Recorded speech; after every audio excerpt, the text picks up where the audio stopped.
Is your team tracking anything right now that could stand in the way of liftoff tomorrow? Well, I'll tell you, it's an extremely complicated rocket that we have out on the field, so we are monitoring it constantly. But if you ask me at this moment... It's an extremely complicated rocket. That one line stuck with me the moment I realized Artemis II is sitting at T-minus 15 hours to launch. It immediately raises the real question, not just about the machine, but about the people riding it. How confident are we in the SLS rocket? And how much trust can we place in the crew strapped inside the Orion spacecraft? That's exactly what we need to dig into in today's episode.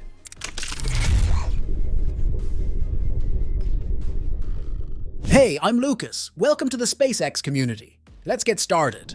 Artemis II is now just hours away from liftoff, and for the first time in more than half a century, humans are preparing to leave Earth orbit and head toward the moon again.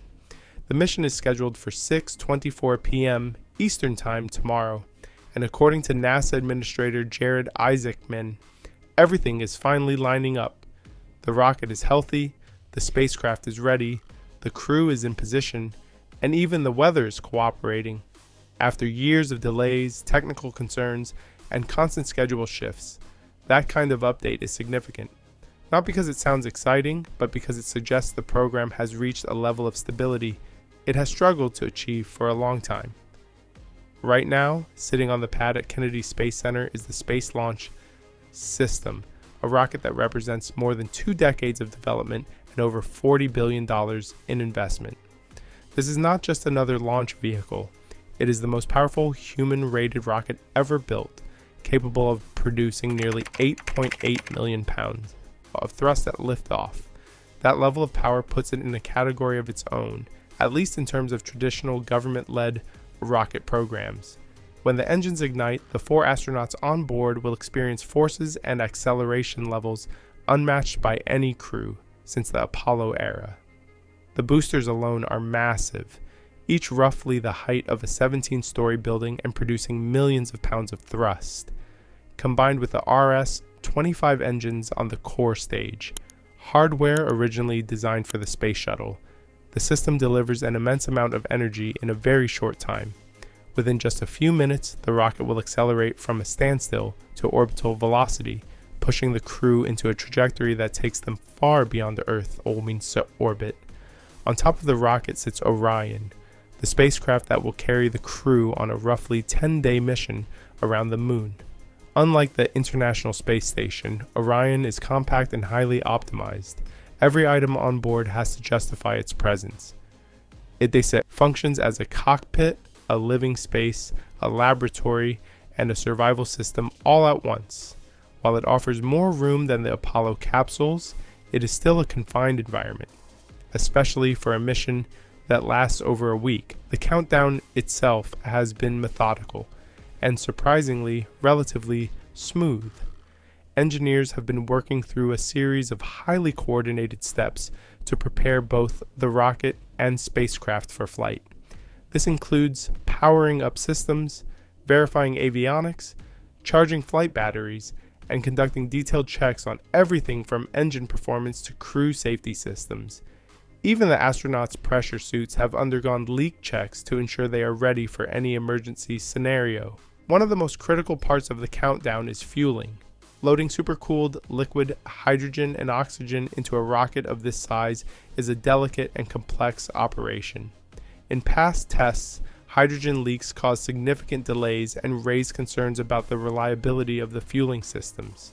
This time, NASA has replaced seals and validated them through additional testing, which has increased confidence going into launch. Still, this phase remains one of the highest risk parts of the entire process. Weather conditions are currently favorable, with about an 80% chance of acceptable conditions at launch time. However, beyond clouds and wind, NASA is also paying close attention to solar activity. As the sun enters a more active phase, solar flares and radiation levels become more important factors for missions that leave Earth's protective magnetic field. While not necessarily a launch constraint, elevated solar activity can impact both spacecraft systems and crew safety, especially during deep space missions like Artemis II.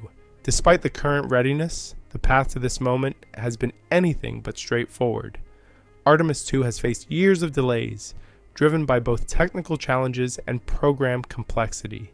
Issues with Orion's heat shield following Artemis I required additional analysis and validation. There were also concerns related to propulsion systems, integration timelines, and ground infrastructure. Even recently, the rocket had to be rolled back to the vehicle assembly building for maintenance, including repairs to a helium line. These kinds of delays highlight one of the core challenges of the Artemis program: the sheer complexity of integrating multiple systems developed across different teams and timelines. Unlike newer commercial programs that prioritize rapid iteration and testing, Artemis follows a more traditional approach, emphasizing reliability and thorough validation. While this reduces risk in some areas, it also significantly increases development time and cost. Once Artemis II lifts off, the mission will unfold in several phases. After reaching orbit, the crew will spend about 24 hours in a high Earth orbit, testing Orion's systems and verifying that everything is functioning as expected. This phase is critical because it provides a final opportunity to identify any issues before committing to the journey toward the moon.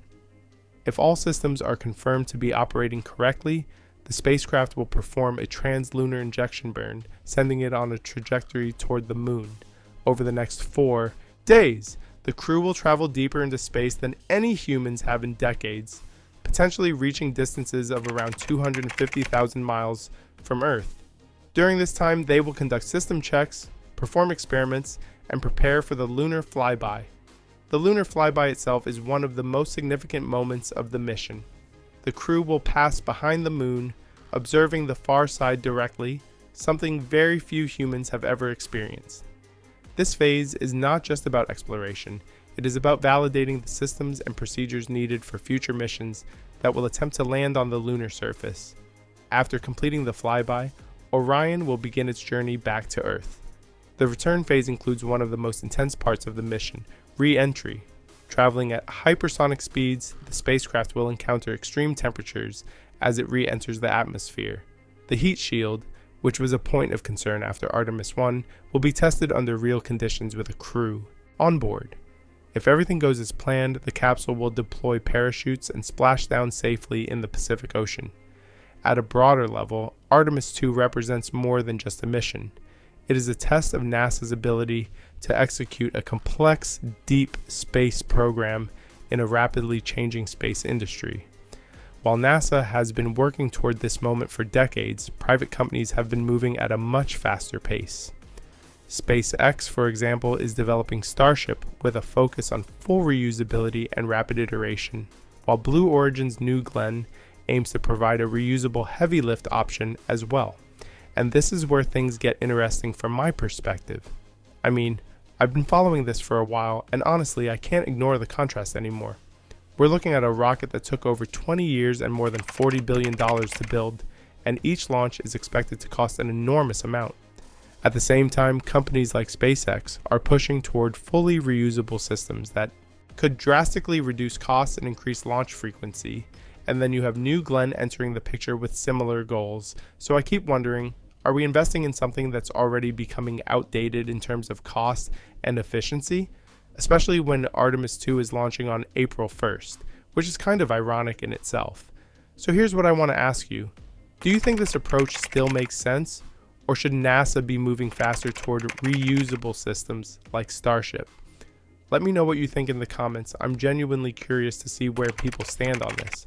At the end of the day, Artemis II is still a critical mission. It is the first step in returning humans to deep space, testing systems that will eventually support lunar landings and potentially missions to Mars. It represents both the legacy of past programs and the future of human space exploration. But it also highlights a turning point. The space industry is no longer dominated by a single approach. Government programs and commercial ventures are now evolving side by side, each with its own strengths and challenges.